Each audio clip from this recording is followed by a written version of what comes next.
Hello viewers, இன்னைக்கு நம்ம பார்க்க போறது ஒன் பீஸ் எபிசோட் 599 பார்ட் 2.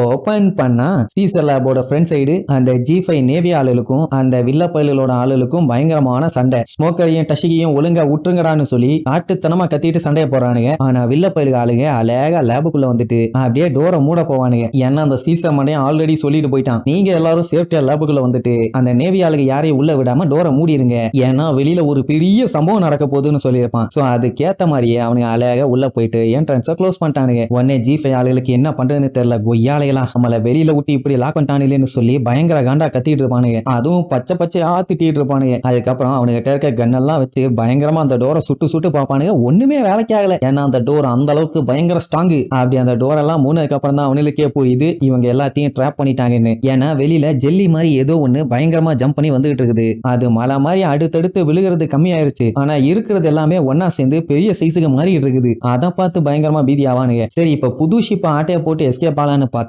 அந்த ஜெல்லிங்க எல்லாம் மறைச்சு நின்றுட்டு இருக்குதே. இதை தாண்டி எப்படி போறதுன்னு தெரியல. எவங்கிட்டயும் டிரான்ஸ்போர்ட்டர் ஸ்டைலும் இல்ல. இருந்தாவாச்சு கான்டாக்ட் பண்ணி ஏதாச்சும் ஹெல்ப் கேட்கலாம். கேப்டன்ஸுங்க இருந்தாவாச்சும் ஏதாச்சும் ஐடியா கொடுப்பாங்க. இப்ப என்ன பண்றதுன்னு தெரியாம எல்லாம் மண்டையை போட்டு பிச்சுட்டு இருப்பாங்க. அப்போ மோனட்டுக்கு கால் வரும், இந்த மாதிரி நாங்க எல்லா வேலையும் முடிச்சிட்டோம், டோர் எல்லாத்தையும் லாக் பண்ணியாச்சு, வெளியில அவங்க எல்லாருமே தொக்கா மாட்டிட்டாங்கன்னு. சோ அப்பவே அவளுக்கு தெரிஞ்சு போச்சு ப்ரிப்பரேஷன் ஸ்டார்ட் ஆயிருக்கு.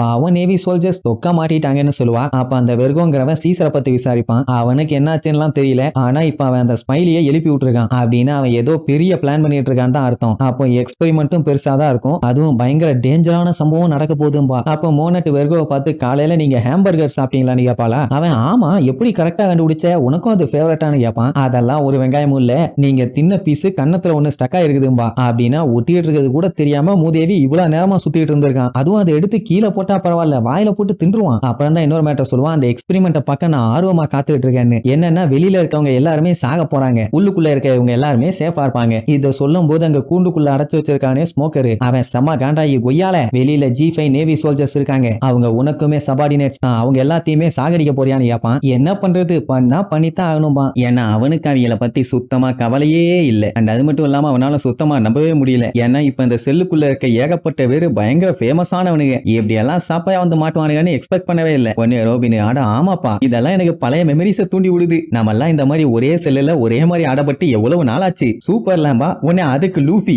ஆமா ஆமா அலபாஸ்டால ஸ்மோக்கரோ நானும் இந்த மாதிரி தான் மாட்டிட்டு இருந்தோமா, அந்த டீம் பிடிச்சது நம்ம ரோபின் தான். இதை சொல்லி சிரிச்சுக்கிட்டு இருப்பானா. உடனே ஸ்மோக்கருக்கு காண்டாவும். பின்ன இருக்கிற நிலைமைக்கு அவன் என்ன சொல்லி என்ஜாய் பண்ணிட்டு இருக்கான் பாருங்க. ரஷிகி எல்லாம் பாவம் புலம்பி தள்ளுவான், ஏன்னா அவளுக்கு பீலிங்கே சரியில்லை. இந்த மாதிரி இப்பதான் ஃபர்ஸ்ட் டைம் மாட்டியிருக்காளாமா. அட ஒண்ணு கவலைப்படாத, இது கொஞ்சம் மோசமான சிச்சுவேஷன் தான் சொல்லுவான். அப்பதான் ஒரு முக்கியமான விஷயமே தெரிய வரும். என்னன்னா யாரும் இந்த சில்ட்ரன்ஸ் எல்லாம் கடத்துறத G5ல இருந்துகிட்டே நேக்கா கவர் பண்றாங்க. அந்த டைம் கூட G5 ஆளுக்குள்ள யாரோ கருப்பாடு இருக்காங்கன்னு சொல்லி சுத்தி முத்தி பார்க்கும்போது அவனுக்கு புலம்பி தள்ளிட்டு இருந்தானுங்களே. இதுல இருந்து என்ன தெரியுது, சீசர் அந்த குழந்தைங்க எல்லாத்தையுமே கடத்தியிருக்கான். அந்த கடத்தின சம்பவத்தை இந்த வெர்கோங்கிற மாட்டு மண்டையை கவர் பண்ணியிருக்கான். டீமோட ஹெட்டே இப்படி டபுள் ஏஜென்டா இருந்தானா டீம் எங்கத்த உருப்பிடும், எங்கத்த விளங்கும். இது G5க்கும் சரி நேவிக்கும் சரி ஒரு பெரிய களங்கம். எப்பரா நீ இப்படி பண்ணலான்னு சொல்லி காட்டு கத்திட்டு இருப்பாங்களா. உடனே லூபி இருந்துகிட்டு, ஏன்பா அவன் ரொம்ப ரொம்ப மோசமான ஆளான்னு கேட்பான். உடனே நம்ம ட்ரெஃபால்கர்லாம், நீ நோட் பண்ணாம போனது ஒன்னும் பெரிய விஷயம் எல்லாம் இல்ல, ஏன்னா நீங்க நினைக்கிற மாதிரி வெர்கோ சாதாரண நேவி ஆளு மட்டும் இல்ல, அவன் நிஜமாவே ஒரு பைரட்டு. திருட்டுத்தனம் எல்லாத்தையுமே அக்கு வேற ஆணி வரா சும்மா பிச்சு பிச்சு பிச்சு பிச்சு சூப்பரா பண்ணுவான். இவனை நேவில சேர்த்து விட்டது யாரு தெரியுமா, டோஃப்ளமிங்கோ தான். 15 வருஷமா அதுலயே அப்படியே ஊறி போய்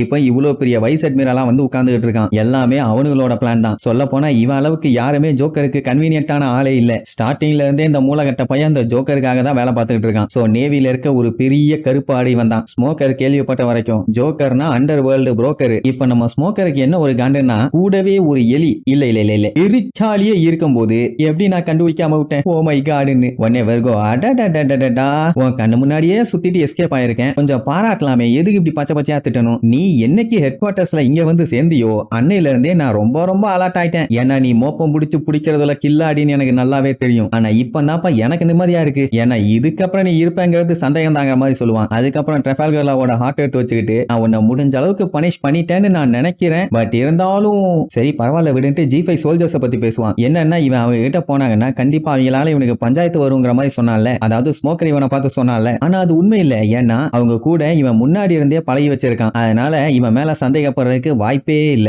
இன் கேஸ் அவனை இவன் பேக்ரவுண்ட கண்டுபிடிச்சா கூட எனக்கு என்ன பண்ணும் ஏது பண்ணுன்னு நல்லா தெரியுமே. நான் என்ன சொல்றேன்னு நோக்கு புரியுதா? போட்டு தெளிவேன்னு சொல்லி கிளாஸ் படாலும் உடப்பான். அது மட்டும் இல்லாம இவங்க 2 பேருமே இங்க கன்ஃபார்மா சாக போறாங்களாமா. அதனால கொஞ்சம் வாயை மூடிட்டு இருந்தீங்கன்னா வெளியில இருக்க சோல்ஜர்ஸ் எல்லாத்தையுமே சீசரை ஹேண்டில் பண்ண சொல்லுவேன். அவன் என்ன பண்ணுவான் ஏது பண்ணுவான்னு உங்களுக்கு நல்லாவே தெரியும். இதுக்கப்புறம் அவ்வளவுதான், இவங்க எல்லாருமே காலி. ஆக்சுவலா இது ஜோக்கரோட முக்கியமான டெரிட்டோரி. அதனால இத பத்தி தெரிஞ்சவங்க யாரையுமே வெளியில விட முடியாது. ஆனா அத பத்தி நீங்க கவலையப்பட வேண்டாம். இது எல்லாத்தையுமே ஒரு ஆக்சிடென்ட் மாதிரி நான் செட்டப் பண்ணிக்கிறேன்னு அவன் பாட்டுக்கு விடாம பேசிட்டே இருப்பான். அந்த டைம் லூஃபி ட்ரெஃபல்கர் ஆகட்டாமா ஜோக்கர் யாருன்னு கேட்பான். அவங்கிட்ட தான் நம்ம எல்லாம் ரொம்ப நாளா ஒர்க் பண்ணிட்டு இருந்தான். அதனாலதான் அவனுக்கு வெர்கோவை பத்தியே தெரியும். அந்த ஜோக்கருங்கிறவன் ஒரு அண்டர் கிரவுண்ட் புரோக்கர். அண்ட் அவனை பத்தி ஊரு உலகத்துக்கே நல்லா தெரியும். நீங்க எல்லாருமே பார்த்திருக்கீங்க. 7 நோட்டோரியஸான பைரட்ஸ்ல அவனும் ஒருத்தன். எப்படின்னா வேர்ல்டு கவர்மெண்டே ஆத்தரைஸ் பண்ண 7 வார்லார்ட்ஸ்ல ஒருத்தன் தான் அவன். அவன் வேற யாரும் இல்லைன்னு சொல்லி பயங்கரமா பில்டப் எல்லாம் பண்ணி கடைசியில சொல்லுவான் அவன் தான் டான் கிஹோட்டி டோ ஃபிளமிங்கோ. அவன் தான் ஜோக்கராமா. அத்தனை பேத்துக்கு அதை கேட்டுட்டு அப்படியே தூக்கி வாரி போடும். அவ்வளவுதான்.